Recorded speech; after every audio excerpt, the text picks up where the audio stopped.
There is no doubt that the Audi RS8 is seriously quick. With 591 horsepower, it's just a little slower than its Lamborghini Urus sibling. But what if you don't need to go that fast? What if you're not trying to impress someone with an RS badge or a Lamborghini badge? I mean, what if you like having money in your bank account but still like to have a little bit of fun? Well, then you have this. Left foot on the brake, gas all the way down, let it build, build, build, and go. Oh, man. My name is Omar, and this is the Audi SQ8.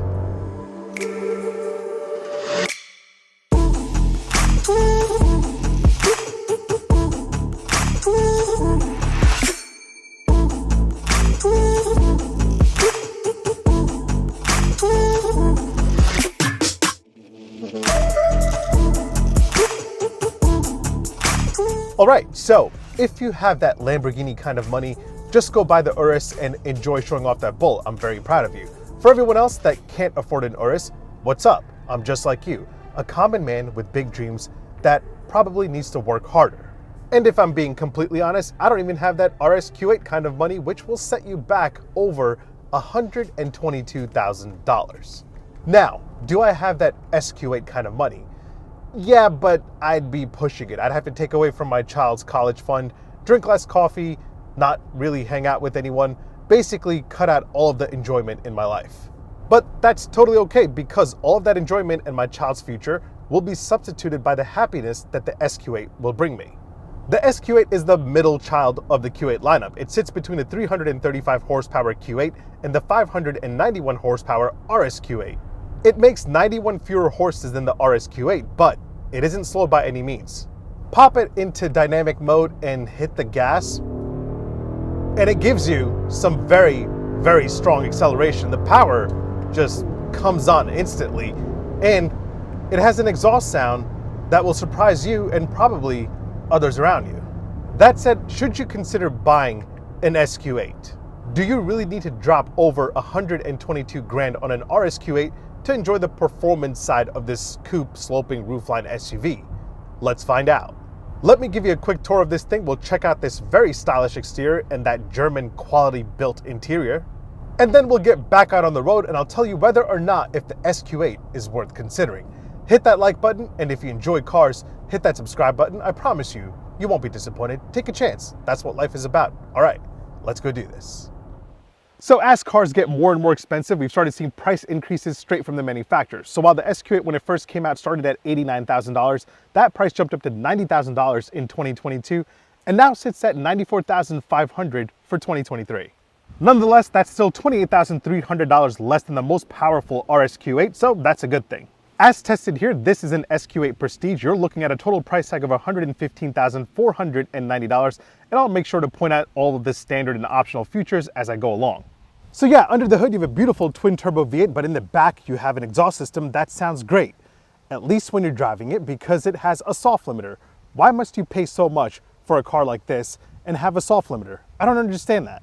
Let's take a listen.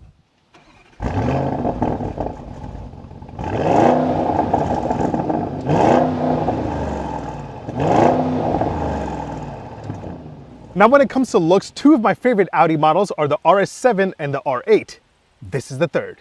For the last few generations, all Audis were starting to look the same. You really couldn't tell the difference between the A3, the A4, the A6, or the A8. The Q5 and the Q7 looked okay, but they weren't the most exciting when compared to the rest of the segment. However, all of that has finally changed. Audi has been spicing things up when it comes to exterior design, and each Audi is finally starting to get its own appeal. In my opinion, the Q8 is definitely one of the best looking in the brand's lineup. Personally, I'm not a fan of slopey roofline coupe looking SUVs, but this has got to be the best looking one out there. It's beefy, it's muscular, it's got all the right sharp angles and character lines that really help it stick out. All Q8 and SQ8s for 2023 now get HD matrix design LED headlamps as standard.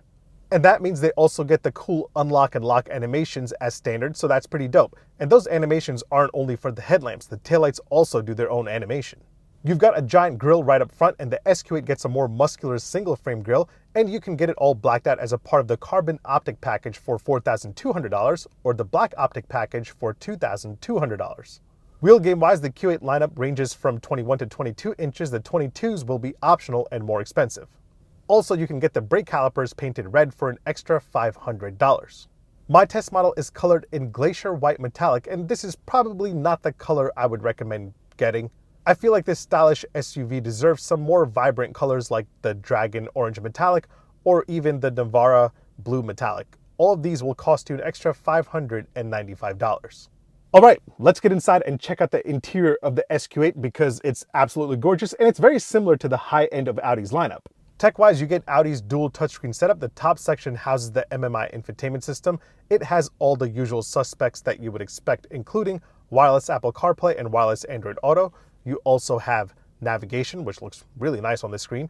Now, I will say that this infotainment isn't the fanciest in the game. It's very simple in terms of design, but it's also very simple in terms of use.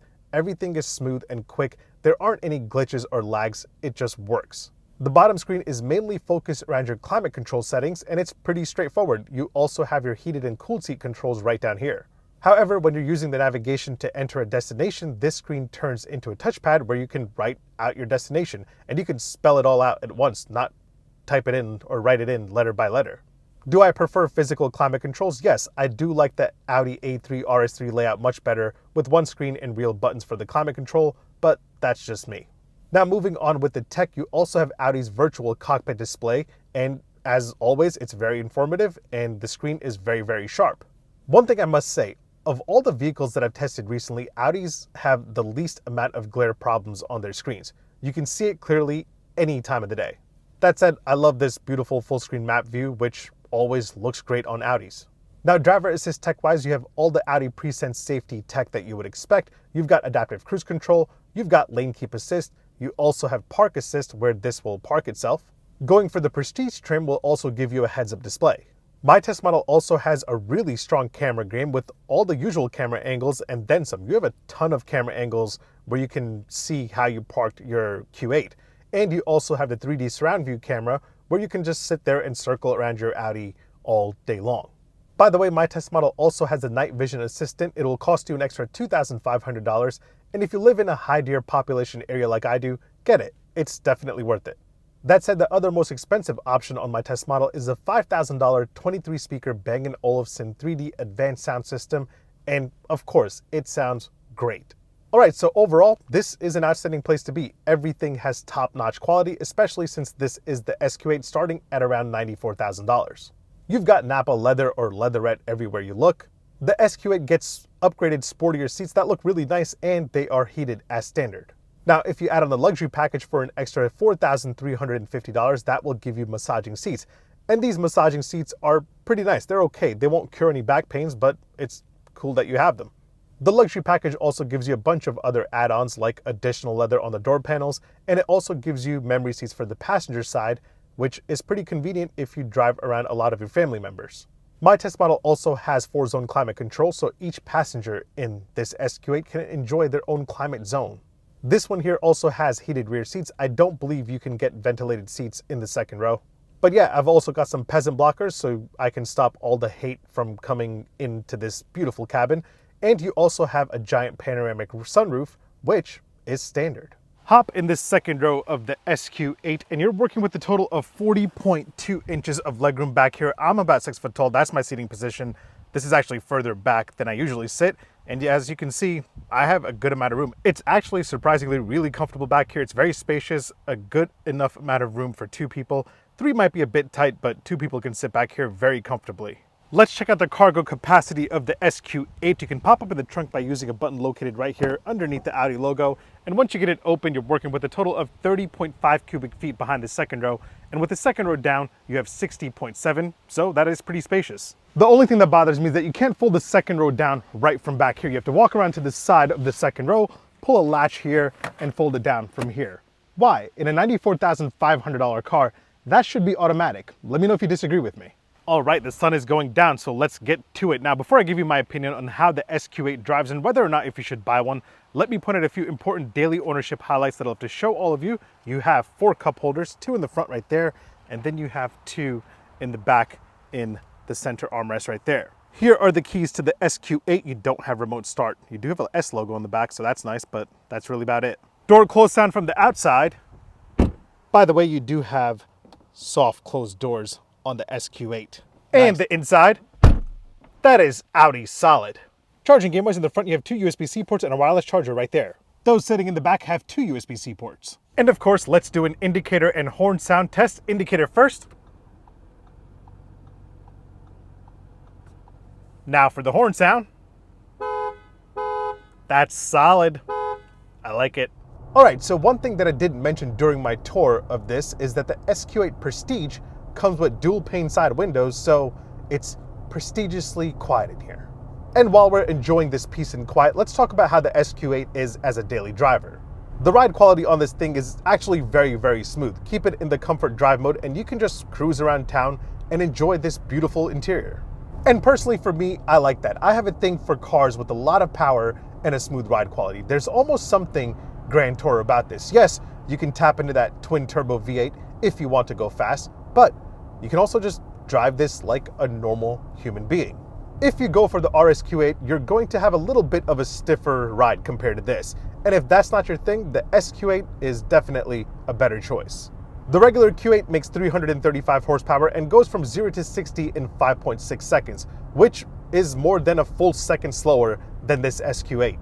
The SQ8 packs that twin turbo V8 punch with a total of 500 horsepower, and this will do 60 in 4.3 seconds, according to Audi. According to me, it'll do it in 4 seconds flat. According to Car and Driver, this will do 60 in 3.6 seconds. And also according to Car and Driver, the RSQ8 will hit 60 in 3.2 seconds, meaning this is just 0.4 seconds slower than the RSQ8. And the best part is that it's $28,000 cheaper. I don't know about you, but I like having money. And if that means you're just a little bit slower and more comfortable than the RSQ8, why even consider that over the SQ8? Unless, of course, you're Dominic Toretto and you're racing for pink slips or something like that, then it definitely makes a difference. Again, I'm not that crazy about the slopey roofline coupe looking SUVs. I don't really care for the X6 and I don't really care for the Porsche Cayenne coupe. However, the Q8 lineup, in my opinion, does it right. It doesn't look too chopped off or awkward. I mean, just take a look at the Mercedes-Benz GLE coupe. That thing looks so unproportionate and weird. I think the Q8 definitely wins the styling game. It definitely wins when it comes to the simple yet quality built interior, and it wins with two very strong V8 options. Handling wise, it handles the way you would expect it. It isn't as sharp as the S6 or the S7 since it's an SUV, but it's pretty much on par with its rivals. You won't feel like you're about to lose control of this thing, and that's what really matters when it comes to performance SUVs. The only thing is fuel economy. The SQ8 will give you 15 miles per gallon city and 21 miles per gallon highway. I'm averaging, after a few days of driving, a total of 16 miles per gallon. So not bad, but not great either. You also have a 22.5 gallon tank capacity in this thing. So on a full tank, you should be able to get more than 400 miles of range. By the way, if at any point I made it sound like that this is a bargain version of an RSQ8, it's not. This is still very expensive. It starts at $94,500 and it can easily top the $100,000 mark with a few options that you add on. Now the BMW X6 M50i is cheaper, starting at around $89,000, but again, I think the SQ8 looks better. As for the AMG GLE 53, I wouldn't even consider that a rival since it has a 6-cylinder engine and is much slower, but that starts at $78,450. So yeah, if I could afford to be shopping in the performance coupe like SUVs, the SQ8 would be my top pick, even over the RSQ8. I just think the performance gains aren't that massive to justify an extra $28,000. But that's just me. Let me know what you would do in the comments below. Either way, thanks for watching. Make sure you hit like, make sure you hit subscribe. Make sure you follow me on Instagram and on TikTok. My handle is @OmarDrives. I'll catch you guys in the next one. Take care. Peace. Downshift to M3. Oh, it sounds so good. You really gotta be here to experience the sound of this thing, and it's probably quieter because of the dual pane glass you have going on. But this thing sounds great when you're in real life driving it around.